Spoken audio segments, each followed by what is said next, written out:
ഹരേ കൃഷ്ണ. ഇനി നമുക്ക് രണ്ടാമത്തെ ശ്ലോകം നോക്കാം. വാചയിത്വാ സ്വസ്ത്യയനം ജാതകർമാത്മജസ്യ വൈ കാരയാമാസ വിധിവത് പിതൃദേവാർച്ചനം തഥാ. ഇനി നമുക്ക് അതിലെ പദങ്ങളുടെ അർത്ഥം നോക്കാം. വാചയിത്വ, വാചയിത്വ എന്നാൽ ചൊല്ലിച്ചിട്ട്. ആരെക്കൊണ്ട്? നമ്മൾ ഇപ്പോൾ ജാതകർമ്മത്തെക്കുറിച്ചാണ് പറയുന്നത്. ഇവിടെ ബ്രാഹ്മണരെ കൊണ്ട് ചൊല്ലിച്ചിട്ട്. എന്ത്? സ്വസ്ത്യയനം എന്ന് പറഞ്ഞാൽ സ്വസ്തിവാചകത്തെ ചൊല്ലിച്ചിട്ട്. പുതിയതായിട്ട് ഉണ്ണികൾ ഉണ്ടാവുമ്പോൾ, അല്ലെങ്കിൽ ന്യൂ ബോൺ ആയിട്ടുള്ള ഏറ്റവും കുഞ്ഞുങ്ങളുടെ ജാതകർമ്മം നടത്തുന്ന സമയത്ത് പുതിയതായി പിറന്ന ഉണ്ണിയുടെ കുഞ്ഞുങ്ങൾക്ക് സാധാരണ അവർക്ക് മംഗളമുണ്ടാകുവാനായിക്കൊണ്ട്, അവർക്ക് നാളെ കാലം മംഗളകരമായ ഒരു ജീവിതം ലഭിക്കുവാനായിട്ട്, അവർ മംഗളസ്വരൂപികളായി വളരുവാനായിക്കൊണ്ട് സാധാരണ അവരെ ചെറുതായിരിക്കുമ്പം തന്നെ ഇതുപോലെയുള്ള സ്വസ്തിവാചകങ്ങൾ, മംഗളവാചകങ്ങൾ അവരെ ചൊല്ലിക്കേൾപ്പിക്കാറുണ്ട്. കാരണം കേട്ടു വളരുന്നതും കണ്ടു വളരുന്നതും ഒക്കെ ഒരു വ്യക്തിയുടെ സംസ്കാരത്തെ, ജീവിതത്തെ ഒരുപാട് ബാധിക്കുന്ന ഒരു കാര്യമാണ്. ഒരുപാട് അതിനെ നമുക്ക് ഇൻഫ്ലുവൻസ് ചെയ്യുന്ന ഒരു കാര്യമാണ്. ഒരു വ്യക്തി ജനിച്ചു വളരുന്ന സാഹചര്യത്തിൽ ആ വ്യക്തി കാണുന്നതും കേൾക്കുന്നതും ഒക്കെയുള്ള തൻ്റെ ചുറ്റുപാടുകളൊക്കെ തന്നെയും ആ വ്യക്തിയുടെ വ്യക്തിത്വ രൂപീകരണത്തിൽ ഒരുപാട് സ്വാധീനം ചെലുത്തുന്നതാണ്.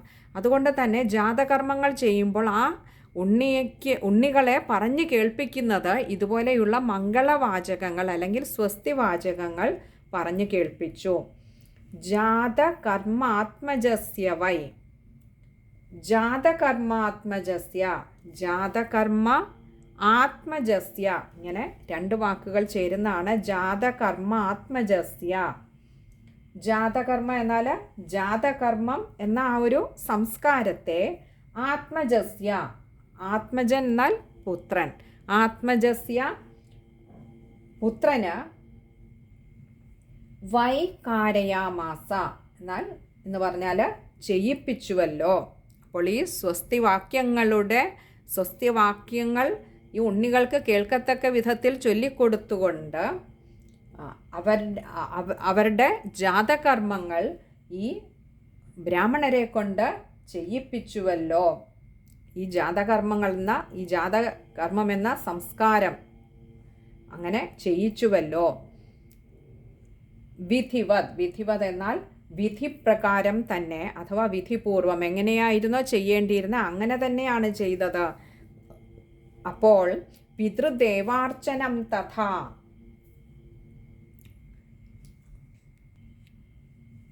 പിതൃദേവാർച്ചനം നമുക്ക് ഓരോ സൃഷ്ടിക്കും എല്ലാ ദേവന്മാരുടെയും അനുഗ്രഹം കിട്ടുന്നതോടൊപ്പം തന്നെ പ്രധാനപ്പെട്ടതാണ് പിതൃക്കളുടെ അനുഗ്രഹം ഉണ്ടാവുക എന്ന് പറയുന്നത്. അതുകൊണ്ട് തന്നെയാണ് നമ്മൾ സാധാരണ ഇതുപോലെയുള്ള മംഗളകർമ്മങ്ങൾ ചെയ്യുമ്പോൾ പിതൃക്കൾക്ക് ആദ്യം പിതൃക്കളെ ദേവന്മാരെ സ്മരിക്കുന്നതിനോടൊപ്പം തന്നെ ഇവിടെ പറഞ്ഞത് പിതൃദേവാർച്ചനം തഥാ. പിതൃദേവാർച്ചനം, പിതൃക്കൾക്കുള്ള ശ്രാദ്ധവും ചെയ്തു, അതുപോലെ തന്നെ ദേവന്മാർക്കുള്ള അർച്ചനാകർമ്മങ്ങളും ചെയ്തതിന് ശേഷം തഥ എന്നാൽ അപ്രകാരം. അപ്പോൾ വിധി എങ്ങനെയാണോ പറഞ്ഞിരുന്നത് അതേപോലെ തന്നെ ചെയ്തു എന്ന് പറയുമ്പോൾ പിതൃക്കൾക്ക് ശ്രാദ്ധകർമ്മവും ചെയ്തു, ദേവന്മാർക്കുള്ള അർച്ചനാകർമ്മങ്ങളും ചെയ്തു. അതിനുശേഷം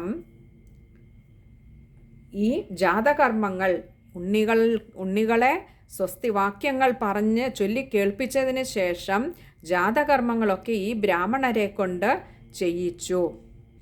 ഇവിടെ ഈ ജാതകർമ്മങ്ങൾ ബ്രാഹ്മണരെ കൊണ്ട് ചെയ്യിപ്പിച്ചു എന്ന് പറയുമ്പോൾ സാധാരണ ജാതകർമ്മങ്ങൾ പിതാവാണ് ചെയ്യേണ്ടത്. പക്ഷേ ഇവിടെ രണ്ട് തരത്തിലും ആചാര്യന്മാർ വ്യാഖ്യാനിച്ച് കാണാറുണ്ട്. ഇവിടെ ഈ ഉണ്ണിയുടെ പിതാവ് താനല്ല എന്ന് നന്ദഗോപർക്ക് ഒരു പക്ഷേ ഒരു ഉൾവിളി ഉണ്ടായത് കൊണ്ടാവാം, അല്ലെങ്കിൽ താൻ അതിന് യോഗ്യനല്ല എന്ന് തോന്നിയത് കൊണ്ടാവാം വസുദേവരുടെ സ്ഥാനം ഏറ്റെടുക്കാതെ അത് ബ്രാഹ്മണരെ കൊണ്ട് ചെയ്യിച്ചത്.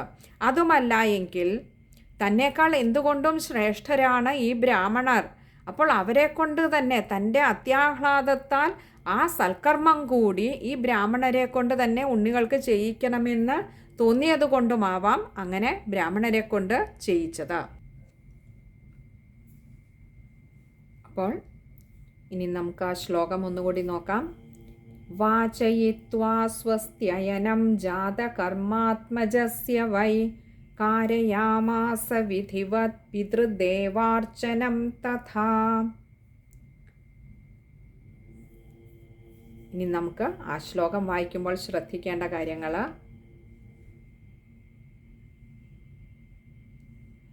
നമ്മൾ ആദ്യത്തെ ഇതിൽ സ്വസ്ത്യയനം, അവിടെ ത്യായ്ക്ക് ആകാരം കൊടുത്ത് വായിക്കണം, സ്വസ്ത്യയനം ആകരുത്. അതുപോലെ ജാതകർമാത്മജസ്യ, ജാതകർമ്മ ആത്മജസ്യ ആയതുകൊണ്ട് അവിടെ ആ അകാരം നീട്ടിയെടുത്ത് വായിക്കാൻ ശ്രമിക്കുക. പിന്നെ അടുത്തത് പിതൃദേവാർച്ചനം, അത് ചേർത്ത് തന്നെ വായിക്കുക. അത് വലിയൊരു തത്വമാണ് നമുക്ക് പറഞ്ഞു തരുന്നത് ആ ഒരു ശ്ലോകം ശരിക്കും പറഞ്ഞാൽ. കാരണം പലപ്പോഴും പ്രത്യേകിച്ചും ഇന്നത്തെ കാലത്ത് കുട്ടികൾ വളരുന്ന സാഹചര്യങ്ങൾ, അത് മുൻപും അതുണ്ടായിരുന്നെങ്കിലും ഇന്നൊരു പക്ഷേ ഈ ഒരു ടെക്നോളജിയുടെയും സോഷ്യൽ മീഡിയയുടെയും ഒക്കെ ഒരു സ്വാധീനം വല്ലാതെ കുട്ടികളെ സ്വാധീനിക്കുന്നുണ്ട് എന്ന് പറയാതെ വയ്യ. മുൻപാണെങ്കിൽ ഇത്ര കണ്ടുണ്ടായിരുന്നില്ല. അപ്പോൾ ഓരോ കുട്ടിയും അവർ വളരുന്ന സാഹചര്യങ്ങൾ, അത് വീട്ടിലെ ശാന്തിയായാലും സമാധാനമായിരുന്നാലും ആത്മീയമായ ഒരു സംസ്കാരമായിരുന്നാലും അതില്ലാത്തടത്ത് വളരുന്ന ഒരു കുട്ടിയും തമ്മിൽ ഏറെ അന്തരമുണ്ടെന്ന് നമുക്ക് കാണാം. ഈ ഒരു സംസ്കാരം അത് വീട്ടിൽ നിന്നും കിട്ടേണ്ടതാണ്. മാതാപിതാക്കന്മാർ ഒരു പ്രായമായിക്കഴിഞ്ഞാൽ, എന്ന് പറഞ്ഞാൽ നമ്മളൊരു 70 വയസ്സെന്നുള്ള ഉദ്ദേശിച്ചല്ല, നമ്മളെപ്പോഴും കുട്ടികൾ ജനിച്ചു കഴിഞ്ഞാൽ നമ്മുടെ ദേഹചിന്തകളിൽ നിന്നൊക്കെ ഒന്ന് മനസ്സിനെ മാറ്റി ഭഗവാനിങ്കലേക്ക് സമർപ്പിക്കാൻ ഒരു ദിവസം കുറച്ച് സമയം ചിലവഴിച്ച് അതിൽ കുട്ടികളെയും കൂടി പങ്കെടുപ്പിക്കുമ്പോഴാണ് ഈ ഒരു സംസ്കാരം അടുത്ത തലമുറയിലേക്ക് പകർന്നു കൊടുക്കുന്നത്. മറിച്ച് നമുക്ക് ഇന്ന് പല വീടുകളിലും കാണാവുന്ന കാര്യം, ചിലപ്പോൾ അച്ഛനമ്മമാർക്ക് താല്പര്യമുണ്ടാവും, മക്കളെ കൂട്ടുകയില്ല. ചിലപ്പോൾ അച്ഛന് താല്പര്യമുണ്ടാവില്ല, അമ്മയ്ക്ക് താല്പര്യമുണ്ടാവും, ഇല്ലെങ്കിൽ അമ്മയ്ക്ക് താല്പര്യമുണ്ടാവില്ല, അച്ഛന് താല്പര്യമുണ്ടാവും. ഇങ്ങനെ ഒരു ഇംബാലൻസ്ഡ് ആയിട്ട് അതിനൊരു സന്തുലിതാവസ്ഥ ഉണ്ടാകാതെയാണ് ഓരോ കുടുംബവും ഇന്ന് ആത്മീയമായ ഒരു പാതയിലൂടെ സഞ്ചരിക്കുന്നത്. അതുകൊണ്ട് തന്നെ കുട്ടികളിലേക്ക് ആ ഒരു ആത്മീയമായ സംസ്കാരം പകർന്നു കൊടുക്കുന്നതിൽ പലപ്പോഴും പരാജയപ്പെട്ടു പോകാറുണ്ട്. അല്ലെങ്കിൽ അച്ഛനമ്മമാർക്ക് താല്പര്യമുണ്ടാവില്ല, കുട്ടികളെ നിർബന്ധപൂർവം ചിലപ്പോൾ 5 മിനിറ്റോ വല്ലം നാമം ജപിക്കാൻ, സന്ധ്യയ്ക്ക് ദീപം കൊളുത്തിയാൽ നാമം ജപിക്കാൻ വിളിച്ചിരുത്തും. ചില വീടുകളിൽ അതുമില്ല. ഇങ്ങനെയൊക്കെ വരുമ്പോൾ ഈ ഒരു ആത്മീയമായ സംസ്കാരത്തിൽ നിന്നും കുട്ടികൾ ദൂരേക്ക് പോവുകയും അവിടെയാണ് പലപ്പോഴും മറ്റു രീതിയിൽ കുട്ടികൾ വഴിമാറിപ്പോകാൻ ഇടവരുന്നത് എന്ന് കാണാം. അതുകൊണ്ട് തന്നെ ഇവിടെ ഈ ഒരു ശ്ലോകത്തിൽ ആദ്യമേ പറഞ്ഞു ചൊല്ലിക്കൊടുത്തത്. ഇവിടെ ചൊല്ലിക്കൊടുത്തത് എന്ന് പറയുമ്പോൾ ചെറുതായിരിക്കുമ്പോൾ കുട്ടികൾക്ക് ഏറ്റുപറയാനാവില്ല. പക്ഷേ ആ കേട്ടു വളരുന്നത് ആ കുട്ടിയുടെ വ്യക്തിത്വത്തിൽ ഒരുപാട് സ്വാധീനം ചെലുത്തുന്നുണ്ട്. പിന്നീട് ആ കുട്ടി അത് ഏറ്റുപറയാനുള്ള ഒരു പ്രവണത ആ കുട്ടിയിലുണ്ടാവും. ഇതുപോലെ തന്നെയാണ് നമ്മൾ കണ്ടു വളരുന്ന കാര്യങ്ങൾ. ഇതുപോലെ ഉള്ള ആ ഒരു സംസ്കാരം, അത് നാമം ജപിക്കുന്നതിൻ്റെ ആയാലും ഈശ്വരീയമായ കാര്യങ്ങൾക്ക് വേണ്ടി സമയം നീക്കി വയ്ക്കുന്നതിൽ മാതാപിതാക്കന്മാർ കാണിക്കുന്ന ആ ഒരു ജാഗ്രത, അത് കുട്ടികളിൽ ഒരുപാട് പോസിറ്റീവായിട്ടുള്ള ഒരു സ്വാധീനം ഉണ്ടാക്കുക തന്നെ ചെയ്യും. ആ ജാഗ്രത കുറവ് വരുന്നിടത്തും കുട്ടികളിൽ ആ ഒരു മനോദൗർബല്യം, ഇത് സത്യത്തിൽ ഈ ഒരു ആത്മീയത എന്ന് പറയുന്ന ഒരു ബലമാണ്. തൻ്റെ ഉള്ളിലെ ആ ഒരു ശക്തിയെ അറിയുമ്പോൾ, അല്ലെങ്കിൽ തൻ്റെ ഉള്ളിലെ ആ ഒരു ഈശ്വരാംശത്തെ അറിഞ്ഞു തുടങ്ങുമ്പോൾ, താൻ അറിയാതെ തൻ്റെ ദേഹബലം അല്ലെങ്കിൽ തൻ്റെ ദേഹചിന്ത കുറഞ്ഞു വരികയും തനിക്ക് ജീവിതമാകുന്ന ഈ ഒരു പ്രയാണത്തിൽ ഏതൊരു പ്രതിബന്ധത്തെയും നേരിടാൻ തന്നോടൊപ്പം ആ ഒരു ശക്തിയുണ്ട് എന്നുള്ള ഉറപ്പ് ഉണ്ടാക്കിയെടുക്കുകയും ചെയ്യുന്നതാണ് ആത്മീയത.